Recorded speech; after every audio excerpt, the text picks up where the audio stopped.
ओम शांति। अभी सुनते हैं 18 जनवरी 87 के बाबा के रिवाइज कोर्स के महावाक्य। कर्मातीत स्थिति की निशानियां। सार है कर्मातीत स्थिति की निशानियां। बंधन मुक्त बनाने वाले स्नेह के सागर बाप दादा निमित्त गीता पाठशाला के सेवाधारी बच्चों के सन्मुख बोले।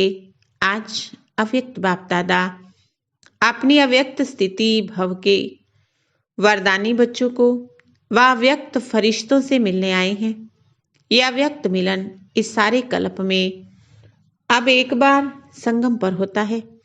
सत्युग में भी देव मिलन होगा, लेकिन फरिश्तों का मिलन अव्यक्त मिलन इस समय ही होता है। निराकार बाप भी अव्यक्त ब्रह्मा बाप के द्वारा मिलन मनाते हैं। निराकार को भी ये फरिश्तों की महफिल अति प्रिय लगती है, इसलिए अपना धाम छोड़ के आकारी व साकारी दुनिया में मिलन मनाने आए हैं। फरिश्ते बच्चों के स्नेह के आकर्षण से बाप को भी रूप बदल वेश बदल बच्चों के संसार में आना ही पड़ता है।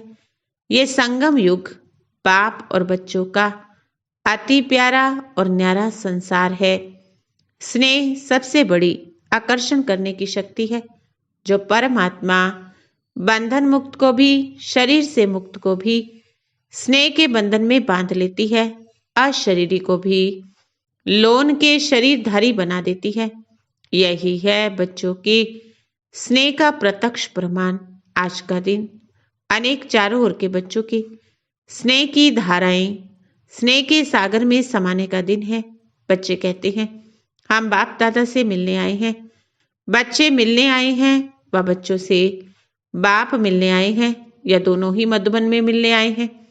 बच्चे स्नेह के सागर में नहाने आए हैं, लेकिन बाप हजारों गंगाओं में नहाने आते हैं। इसलिए गंगा सागर का मेला विचित्र मेला है। स्नेह के सागर में समाये हुए सागर समान बन जाते हैं। आज के दिन को बाप समान बनने की स्मृति अर्थात समर्थी दिवस कहते हैं। क्यों? क्योंकि आज का दिन ब्रह्मा बाप के संपन्न और संपूर्ण बाप समान बनने का यादगार दिवस है। ब्रह्मा बच्चा सो बाप, क्योंकि ब्रह्मा बच्चा भी है बाप भी है। आज के दिन ब्रह्मा ने बच्चे के रूप में सपूत बच्चा बनने का सबूत दिया। स्नेह के स्वरूप का समान बनने का सबूत दिया। अति प्यारे अति न्यारेपन का सबूत दिया। बाप समान कर्मातीत अर्थात कर्म के बंधन से मुक्त न्यारा बनने का सबूत दिया। सारे कल्प के कर्मों के हिसाब किताब से मुक्त होने का सबूत दिया। सिवाय स्नेह के और कोई बंधन नहीं। सेवा में भी सेवा के बंधन में बंधने वाले सेवाधारी नहीं, क्योंकि सेवा में कोई बंधन युक्त बन सेवा करते, कोई बंधन मुक्त बन सेवा करते।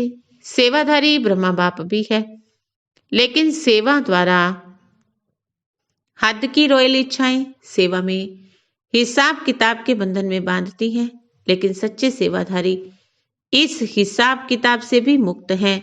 इसको ही कर्मातीत स्थिति कहा जाता है। जैसे देह का बंधन, देह के संबंध का बंधन, ऐसे सेवा में स्वार्थ ये भी बंधन कर्मातीत बनने में बिगड़ डालता है। कर्मातीत बनना अर्थात इस रॉयल हिसाब किताब से भी मुक्त। मेजॉरिटी निमित्त गीता पाठशाला के सेवाधारी आए हैं ना, तो सेवा अर्थात औरों को भी मुक्त बनाना।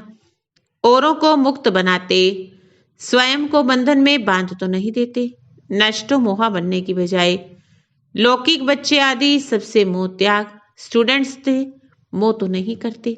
ये बहुत अच्छा है, बहुत अच्छा है, अच्छा अच्छा समझते। मेरेपन की इच्छा के बंधन में तो नहीं बंध जाते। सोने की जंजीरें तो अच्छी नहीं लगती है ना। आज का दिन हद के मेरे से मुक्त होने का अर्थात कर्मातीत होने का अव्यक्त दिवस मनाओ। इसी को ही स्नेह का सबूत कहा जाता है। कर्मातीत बनना ये लक्ष्य तो सबका अच्छा है। आप चेक करो कहाँ तक कर्म के बंधनों से न्यारे बने हैं। पहली बात, लौकिक और अलौकिक कर्म और संबंध दोनों में स्वार्थ भाव से मुक्त दूसरी बात, पिछले जन्मों के कर्मों के हिसाब किताब व वर्तमान पुरुषार्थ की कमजोरी के कारण किसी भी व्यर्थ स्वभाव संस्कार के वश होने से मुक्त बने हैं। कभी कोई कमजोर स्वभाव संस्कार व पिछला संस्कार स्वभाव वशीभूत बनाता है तो बंधन युक्त हैं, बंधन मुक्त नहीं। ऐसे नहीं सोचना कि चाहते तो नहीं है लेकिन स्वभाव और संस्कार करा देते हैं, ये भी निशानी बंधन मुक्त की नहीं है लेकिन बंधन युक्त की है। और बात, कोई भी सेवा की, संगठन की, प्रकृति की परिस्थिति स्वस्थिति को, श्रेष्ठ स्थिति को डगमग करती है तो ये भी बंधन मुक्त स्थिति नहीं है, इस बंधन से भी मुक्त। और तीसरी बात, पुरानी दुनिया में, पुराने अंतिम शरीर में किसी भी प्रकार की व्याधि अपनी श्रेष्ठ स्थिति को हलचल में लाए, इससे भी मुक्त। एक है व्याधि आना, एक है व्याधि हिलाना। तो आना ये भावी है लेकिन स्थिति हिल जाना ये बंधन युक्त की निशानी है। स्वचिंतन, ज्ञान चिंतन, शुभ चिंतक बनने का चिंतन बदल, शरीर की व्याधि का चिंतन चलना, इससे भी मुक्त। क्योंकि ज्यादा प्रकृति का चिंतन चिंता के रूप में बदल जाता है, इससे मुक्त होना, इसी को ही कर्मातीत स्थिति कहा जाता है। इन सभी बंधनों को छोड़ना यही कर्मातीत स्थिति की निशानी है। ब्रह्मा बाप ने इन सभी बंधनों से मुक्त होकर कर्मातीत स्थिति को प्राप्त किया। तो आज का दिवस ब्रह्मा बाप समान कर्मातीत बनने का दिन है। आज के दिवस का महत्व समझा? अच्छा, आज की सभा विशेष सेवाधारी अर्थात पुण्य आत्मा बनने वालों की सभा है। गीता पाठशाला खोलना अर्थात पुण्य आत्मा बनना सबसे बड़े से बड़ा पुण्य, हर आत्मा को सदा के लिए, अनेक जन्मों के लिए पापों से मुक्त करना, यही पुण्य है। नाम बहुत अच्छा है गीता पाठशाला, तो गीता पाठशाला वाले अर्थात स्वयं गीता का पाठ पढ़ने वाले और पढ़ाने वाले, गीता ज्ञान का पहला पाठ अशरीरी आत्मा बनो, अंतिम पाठ नष्टो मोहा समृति स्वरूप बनो। तो पहला पाठ है विद्धि और अंतिम पाठ है विद्धि से सिद्धि। तो गीता पाठशाला वाले हर समय ये पाठ पढ़ते हैं या सिर्फ मुरली सुनाते हैं, क्योंकि सच्ची गीता पाठशाला की विद्धि यही है, पहले स्वयं पढ़ना अर्थात बनना, फिर औरों को निमित्त बन पढ़ाना। तो सभी गीता पाठशाला वाले इस विद्धि से सेवा करते हो, क्योंकि आप सभी इस विश्व के आगे परमात्म पढ़ाई का सैंपल हो। तो सैंपल का महत्व होता है, सैंपल अनेक आत्माओं को ऐसा बनने की प्रेरणा देता है। तो गीता पाठशाला वालों के ऊपर बड़ी जिम्मेवारी है। अगर जरा भी सैंपल बनने में कमी दिखाई दे तो अनेक आत्माओं के भाग्य बनाने की बजाय भाग्य बनाने से वंचित करने के निमित्त बन जाएंगे, क्योंकि देखने वाले, सुनने वाले साकार रूप में आप निमित्त आत्माओं को देखते हैं, बाप तो गुप्त है ना। इसीलिए ऐसा श्रेष्ठ कर्म सदा करके दिखाओ जो आपके श्रेष्ठ कर्मों को देख अनेक आत्माओं के श्रेष्ठ कर्मों के भाग्य की रेखा श्रेष्ठ बना सको। तो हर एक को अपने को सदा सैंपल समझना है और दूसरा सदा अपना सिंबल याद रखना। गीता पाठशाला वालों का सिंबल यानी चिन्ह कौन सा है जानते हो? कमल पुष्प। बाप दादा ने सुनाया, कमल बनो, अमल करो। कमल बनने का साधन है अमल करना। अगर अमल नहीं करते हो तो कमल नहीं बन सकते। इसलिए सैंपल है और कमल पुष्प का सिंबल सदा बुद्धि में रखो। सेवा कितनी भी वृद्धि को प्राप्त हो, लेकिन सेवा करते न्यारे बन प्यारे बनना। सिर्फ प्यारे नहीं बनना, न्यारे बन प्यारे बनना, क्योंकि सेवा से प्यार अच्छी बात है, लेकिन प्यार लगाव के रूप में बदल ना जाए, इसको कहते हैं न्यारे बन प्यारे बनना। सेवा के निमित्त बने, ये बहुत अच्छा किया, पुण्य आत्मा का टाइटल मिल गया, इसलिए देखो खास निमंत्रण दिया है, क्योंकि पुण्य का काम किया है ना। अब आगे जो सिद्धि का पाठ पढ़ाया, तो सिद्धि की स्थिति से वृद्धि को प्राप्त करते रहना। समझा? आगे क्या करना है? अच्छा, सभी विशेष एक बात के इंतजार में है। वो कौन सी? रिजल्ट सुनाए। बाबा ने कहा, रिजल्ट तो आप सुनाओगे या बाप सुनाएंगे? बाप दादा ने क्या कहा था? रिजल्ट देंगे या लेंगे? ड्रामानुसार जो चला, जैसे चला उसको अच्छा ही कहेंगे। लक्ष्य सबने अच्छा रखा, लक्षण यथाशक्ति कर्म में दिखाया। बहुत काल का वरदान नंबरवार धारण किया भी, और अभी भी जो वरदान प्राप्त किया वो वरदानी मूर्त बन बाप समान वरदान दाता बनते रहना। अभी बाप दादा क्या चाहते हैं? वरदान तो मिला, अब इस वर्ष बहुत काल बंधन मुक्त अर्थात बाप समान कर्माती स्थिति का विशेष अभ्यास करते दुनिया को न्यारा और प्यारेपन का अनुभव कराओ।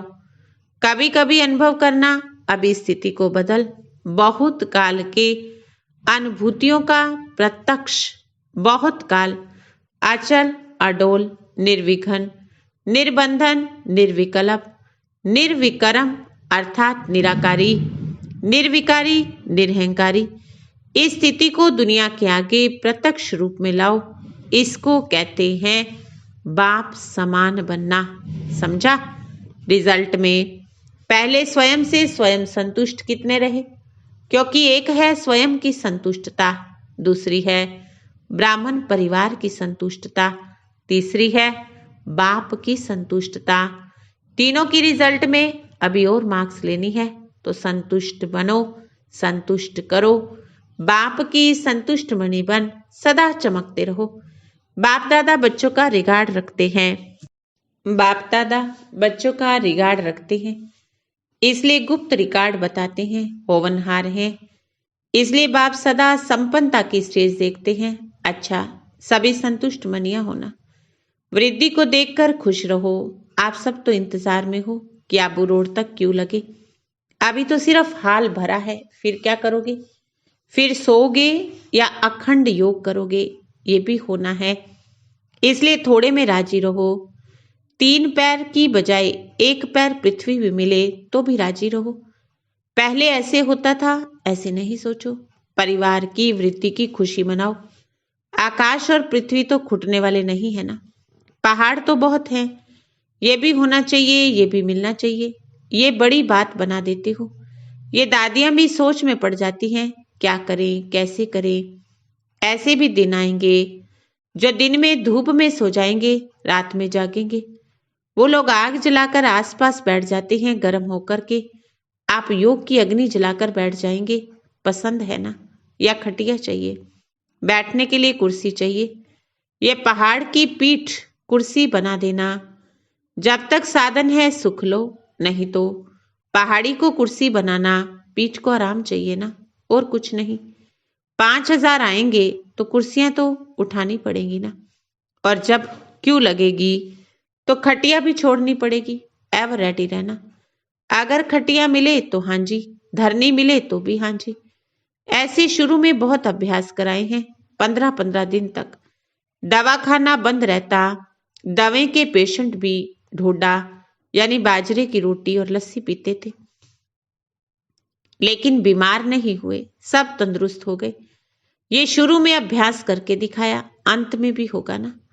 नहीं तो सोचो दमे का पेशेंट और उसको लस्सी दो तो पहले से घबरा जाएगा, लेकिन दुआ की दवा साथ में होती है, इसलिए मनोरंजन हो जाता है। पेपर नहीं लगता, मुश्किल नहीं लगता, त्याग नहीं, एक्सकर्शन माना मनोरंजन हो जाती है।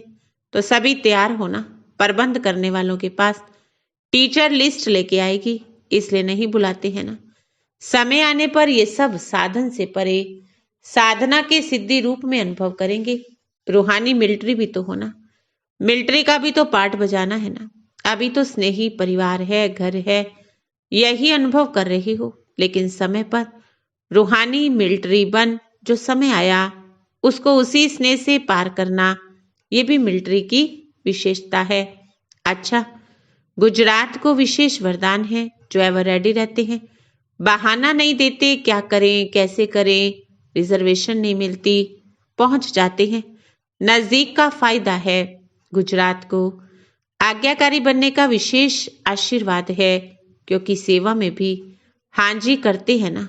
मेहनत की सेवा सदा गुजरात को देते हैं ना। रोटी की सेवा कौन करता है?